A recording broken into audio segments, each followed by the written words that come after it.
Qu'est-ce qui s'est passé ce 25 novembre 2011? Je suis rentrée de l'école avec les deux petits. Et après, je lui ai dit que mon fils a été méchant à l'école. Je l'ai puni dans la chambre. Après, ma fille a voulu aller dans la chambre. Il a pris le petit et il l'a mis dans la salle de bain. Et je pensais que c'était pour lui prendre une douche. Et en fait, il l'a mis dans la machine. J'ai entendu mon fils crier. J'ai ouvert la porte de la salle de bain. Et j'ai vu qu'il était devant la machine, mais j'ai pas vu qu'il l'avait mis. Et je lui ai dit d'arrêter. Et il m'a dit, je veux pas que ce soit toi la criminelle.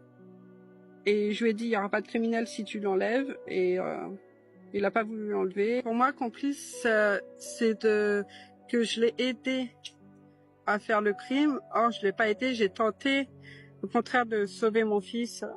La machine a tourné pendant 1 heure. Qu'est-ce que vous avez fait pendant 1 heure? J'essayais de sauver mon fils, de l'enlever de la machine et à chaque fois j'étais repoussée. J'étais heureuse avec mes enfants, mais pas avec lui. Oui, vous avez bien entendu, Bastien, 3 ans, avait été retrouvé mort dans l'appartement familial de Germigny-l'Évêque en Seine-et-Marne le 25 novembre 2011.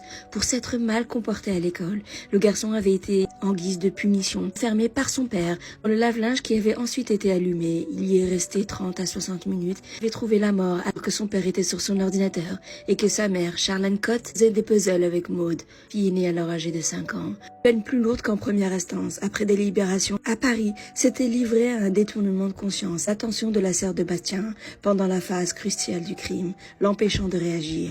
En 2015, elle avait été condamnée à 12 ans de réclusion pour complicité du meurtre aggravé et violence. Le père, quant à lui, un certain Christophe Champenois, écopé de 30 ans de prison avec meurtre aggravé. Seul était rejugé à Paris après avoir fait appel. Condamné pour ne pas avoir secouru son fils, il n'y a pas eu d'opposition au placement de Bastien dans la machine à laver, introduisant la thèse de la défense selon laquelle l'accusé avait tenté de s'y opposer physiquement. Son concubin, Charlène Cotte, ne voulait pas, moins du monde, la mort de son fils. Avait ainsi plaidé, avocat rappelant que l'accusé avait été habitué à ne plus pouvoir réagir face à Christophe Champenois, décrit comme un père ultra-violent et fou dangereux.